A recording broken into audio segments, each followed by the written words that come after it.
Allahumma salli ala Sayyidina Muhammad wa ala Sayyidina Muhammad. Apa akhlak Islam? Apa perspektif Islam dengan penyakit? Tak kisahlah, kalau hari ni coronavirus, esok boleh jadi HIV mai balik. Dulu kan HIV AIDS, rasa senyap macamlah penyakit tu tak ada. Lepas tu mai penyakit H1N1, SARS, sebelum tu taun. Negara kita taun. Okey, baik. Jadi kita ambil simple dia. Apa Islam dengan penyakit? Kita ambil macam tu. Okay, Allahumma salli alaihi wasallam. Tapi sebenarnya kita jawab ni dalam keadaan kita takut tau. Kita takut apa? Semua yang saya jawab tadi tu, saya dalam keadaan, sebab apa? Ada satu hari tu, ni dalam sejarah dalam sirah nabawiyah, seorang sahabat, dia sakit, dia kena luka, badan dia balut. Dia tanya kawannya, sebab dia keluar air mani. Dia kata, macam mana saya nak buat ya? Adakah saya kena mandi wajib? Kawan yang seorang lagi sahabat itu jawab, sahabat tu kata, kenalah mandi wajib sebab kamu keluar air mani. Dia kata, tapi badan saya berbalut. Kawan tu kata, kamu kena mandi wajib. Maka dia pergi mandi wajib. Bila dia mandi wajib, luka dia tadi menjadi lebih parah, meninggal dia. Bila meninggal dia, Nabi jawab apa? Kamu telah terlibat juga dalam membunuh dia. Macam jawapan kita ni bahaya juga tau. Sebab tu kita kena berhati-hati dengan jawab. Kita selalu selawat Allahumma salli ala Sayyidina Muhammad. Takut tersalah jawab. Salah jawab, orang pergi bunuh diri pula dengan sebab jawapan kita. Wa'ayazubillah.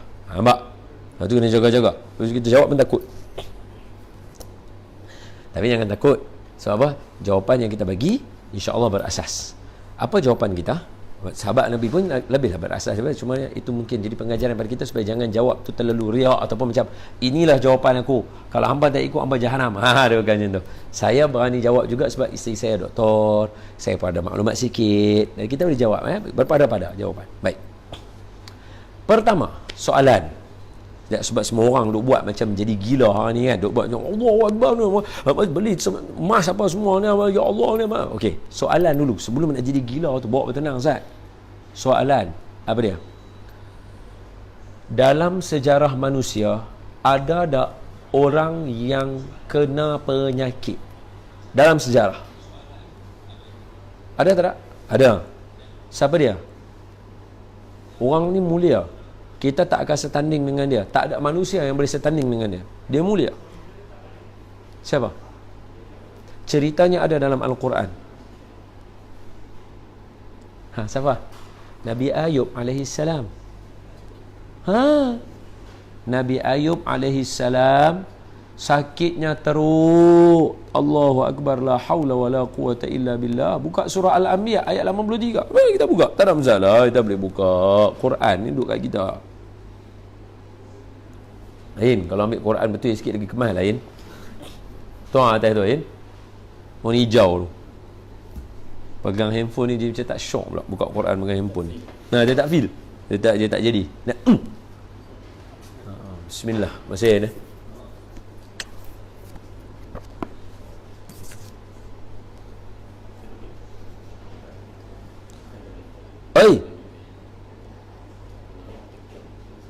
Ni budak punya.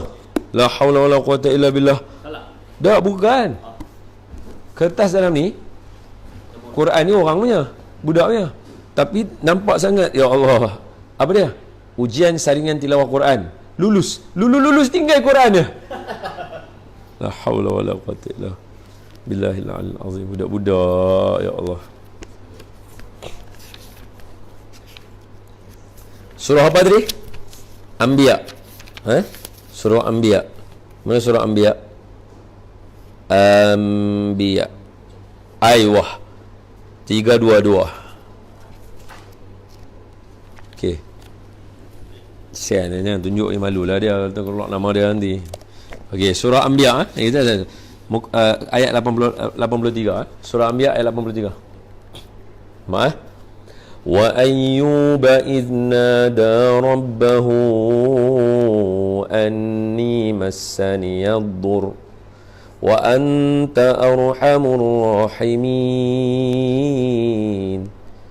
فَاسْتَجَبْنَا لَهُ فَكَشَفْنَا مَا بِهِ مِنْ ضُرٍّ وآتيناه أهله ومثلهم معهم رحمة من عندنا وذكرى للعابدين. Sadaqallahul azim. Apa Allah Ta'ala kata apa? Kita baca. Dan ingatlah kisah Nabi Ayub alaihi salam ketika dia berdoa kepada Tuhannya, ya Tuhanku, sesungguhnya aku telah ditimpa penyakit. Ini bukan jalan-jalan orang, cerita penyakit dia masuk dalam Quran. Nabi Ayub ni sakit dia teruk. Sakit Nabi Ayub alaihi salam teruk sungguh, sehingga keluarga tinggal dia, harta dia habis dan sebagainya. Padahal engkau Tuhan yang maha penyayang daripada semua yang penyayang. Nampak tak? Cara nak bercakap dengan Allah, puji Allah tak habis orang kata, barulah boleh minta. Maka kami kabulkan doanya, lalu kami lenyapkan penyakit yang ada padanya, dan kami kembalikan keluarganya kepadanya, serta kami lipatkan ganda keluarganya sebagai tanda rahmat kepada kami, dan untuk menjadi peringatan bagi semua yang menyembah kami. Betul tak? Kita baca ke orang sebagai peringatan tak? Allah tulis cerita Nabi Ayub pun sebagai peringatan kat semua orang. Setiap zaman akan ada orang yang sakit. So pertama sekali, ada orang yang sakit yang teruk yang Allah cerita dalam Quran, ada antaranya Nabi Ayub alaihi salam. Jadi sekarang ni maknanya bila ada penyakit dalam dunia, tak kira teruk tak teruk, wabak tak wabak, benda tu ada. So apa pengajaran pertama? Pengajaran pertama yang semua kena ingat ni, tengok saya, siapa boleh rakam, siapa boleh share, siapa boleh viral. Apa dia?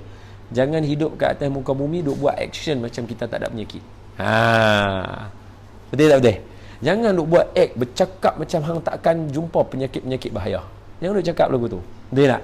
Jangan bila orang cerita sikit lah, contoh minta maaf lah, orang cerita pasal Rasulullah, orang cerita pasal ulama, orang cerita pasal Allah, Quran kan, cakap belasah Quran, bantai Rasul dengan Allah, tak jumpa penyakit. Betul? Berpada-pada. Sebab apa? Penyakit setiap zaman akan ada. Boleh jadi kena dekat kita. Ingat tak penyakit yang sebelum ni? JE, biasa ingat? Japanese Encephalitis, ingat? JE tu siapa yang bawa? Nyamuk. Kita sombong atas muka bumi dengan nyamuk punya penyakit sekok pun kita takut. Nampak? Hak tu pun kalau kita tak senak diri bahaya. Nampak? Itu yang pertama, pengajaran daripada cerita Nabi Ayub. Apa dia? Penyakit akan ada sepanjang zaman, dan kita jangan belagak atas muka bumi macam kita tak akan jumpa penyakit dah selepas corona ni baik. Itu pertama. So kena berakhlak. Dalam kita duduk atas muka bumi, kita kena berakhlak, kena perangai elok, kena berkawan elok-elok. Apa lagi? Kita kena sentiasa beringat. Itu bahasa dia. Boleh faham Masih kan? Dan saya beringat. Itu yang pertama. Yang kedua, apa Nabi Ayub buat? Nabi Ayub berdoa. Saya tak kata jangan ambil ubat. Saya tak kata nah. Sebab apa? Isteri saya doktor. Kalau saya kata jangan ambil ubat, habis hang kahwin dengan doktor buat apa? Betul tak? Maknanya saya berlanggar dan berlawan dengan isteri saya. Tak, saya menghormati isteri saya, dan saya akan kata pada tuan-tuan ambil ubat. Anak saya pun ambil vaksin. Tapi sebelum masuk tajuk tu, jangan gelojoh. Jawab dulu yang pertama. Apa dia? Yang pertama mesti kena doa. Sebab doa lah yang akan menjadi senjata kita di kala waktu kita tak boleh nak dapat pertolongan. Ingat tak para ulama, sebelum mereka tidur, mereka akan beribadah lebih kurang 1000 rakaat, 100 rakaat. Ayah, kenapa ayah semayang banyak sangat? 100 rakaat. Ayah orang lain tidur peluk anak dia. Saya tidur peluk ibu saja, tapi ayah semayang 100 rakaat. Bukan kata ayah dia tak tengok dia, ayah dia akan pergi jenguk dia apa semua. Tapi bila anak ulama tanya pada ulama, ayah apa siapa ayah ibadah banyak? Ayah baca Quran macam saya lah. Kecil-kecil kita tengok ayah kita duduk baca Quran, sampai pukul 11 malam 12. Mailah duduk cerita kat kita sikit lah. Siapa ayah duduk buat tu? Apa jawab ulama? Wahai anak aku jaga hubungan aku dengan Allah. Esok Allah yang akan jaga kamu di waktu aku tak boleh jaga kamu. Nampak? Hubungan dengan Allah tu yang paling penting. Hari ni semua kita buat macam tak ada Tuhan. Kita hidup atas muka bumi macam tak ada Tuhan. Kira penyakit ni mai habis kita jahanam, Tuhan pun tak boleh nak buat apa. Hei, ingat Tuhan kita apa? hubungan kita mak bapak yang ada anak-anak, kita jaga hubungan kita dengan Allah, Allah akan jaga anak kita yang pergi sekolah. Jaga tata tertib kita, jaga akhlak kita, jaga hubungan kita dengan orang, jaga hubungan kita dengan pejabat, jaga hubungan kita dengan masyarakat luar, jaga hubungan kita dengan orang masjid, jaga hubungan kita dengan alam, jaga hubungan kita dengan binatang, jaga hubungan kita dengan makhluk-makhluk yang lain. Kita jaga yang tu semua, mana untuk tujuan kita jaga hubungan dengan Allah. Allah akan jaga anak-anak kita, keluarga kita di waktu kita tak boleh nak jaga mereka. Anak saya duduk dekat Ipoh dengan tok dia kat kampung. Bukan baru ni dia ingat ada dekat Ipoh ke? Oh ya Allah, macam mana nak buat? Mak bapak saya ada dekat sana. Tak apa. Kita jaga hubungan kita dengan Allah. Allah akan jaga keluarga kita. Buat dulu kerja kita dengan Allah. Dah lah, itu bukankah ada hadis? Nah, orang mesti jual macam tu. Mesti lah. Dia kata, bukan ada hadis ke? Nabi kata, kalau kamu tahu satu tempat ada ta'un, jangan duduk pergi tempat tu. Siapa yang dah duduk kat tempat yang ada ta'un, jangan keluar daripada situ. Itu hadis kaedah. Apa dia? Kuarantin. Hang dah duduk dekat, contohnya kita katakan China, kita ambil China. Hang duduk dekat China, sana terkena, jangan keluar, sebab nanti orang lain boleh berjangkit. Ataupun hang belum pergi lagi China, jangan pergi, dah tahu tempat tu bahaya. Biasa hadis ni dibacakan kepada Sayyidina Umar. Sayyidina Umar cancel perjalanan. Tapi biasa juga dibaca kepada Sayyidina Umar oleh satu orang sahabat. Apa dia? Ketika ni saya nak bagi orang faham. Ini Ustaz Hanif Harun. Tahu? Ustaz Hanif Harun, mudir Darul Hadis. Darul Hadis Pulau Pinang. Dekat orang best masa zaman saya belajar di Al-Azhar. Kan Universiti Azhar kan hebat. Semua cakap bahasa Arab lah, Syekh. Hanya 3 orang sahaja dibenarkan untuk mengajar di Masjid Al-Azhar. Orang Melayu, hanya 3 orang sahaja dibenarkan mengajar di Universiti Al-Azhar punya masjid. Orang lain semua Syekh Arab. 3 orang aja budak Melayu yang boleh. Siapa yang pertama? Yang pertama Ustaz Hairul Nizam Mak Usin, orang Selangor. Ustaz Hairul Nizam Mak Usin. Yang kedua Ustaz Nazrul Nasih. Ketiga Ustaz Ani Arun. Ustaz Nazrul orang Kedah, Ustaz Ani Arun orang Pulau Pinang. Ustaz Hairul Nizam Mak Usin orang Selangor. 3 orang ni je boleh mengajar Ustaz. Yang saya nak serta ni kata apa? Ustaz Ani Arun cerita kat saya. Dia kata ada satu hadis Nabi, ada satu kali tu Sayyidina Umar nak berjalan ke satu tempat. Lepas tu orang tu kata berkaitan dengan ini ada satu jalan yang mana yang ada perompak. Ini satu jalan ada perompak, satu lagi jalan tak ada perompak. Sayyidina Umar kata, ambil jalan yang ada perompak, kita pergi situ. Dia kata, tak boleh, nanti semua kita kena elak daripada takdir Allah. Betul tak? Kalau sini dah elak sini, betul tak? Sayyidina Umar bagi peringatan. Ni dengar peringatan ni. Apa dia? Kena penyakit takdir Allah, lari daripada tu pun takdir Allah, kita bercakap nak buat keputusan tu pun takdir Allah. Faham? Maknanya apa? Semua benda yang kita buat ada hubung kait dengan Allah. Jangan nak buat macam kita saja buat keputusan kita sendiri. Boleh faham? Boleh faham boleh faham?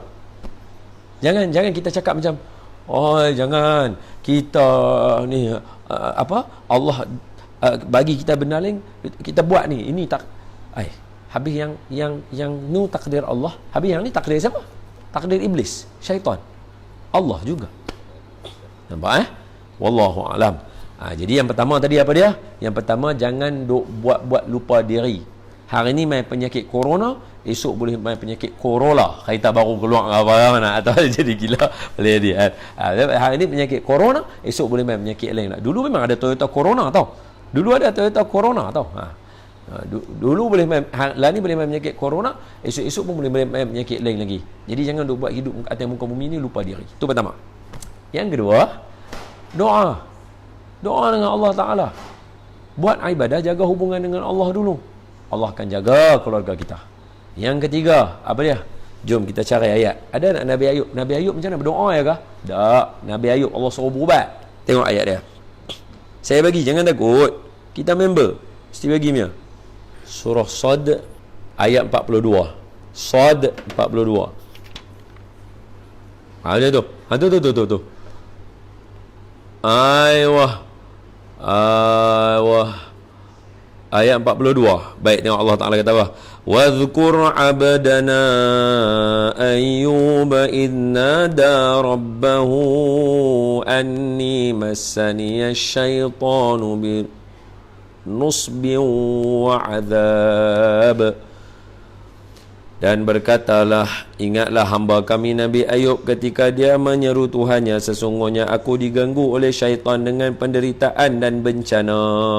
Nampak? Syaitan mesti terlibat ni. Kalau sakit-sakit ni, iyalah, zaman sekarang ada macam-macam orang jahat lah, apa semua, syaitan.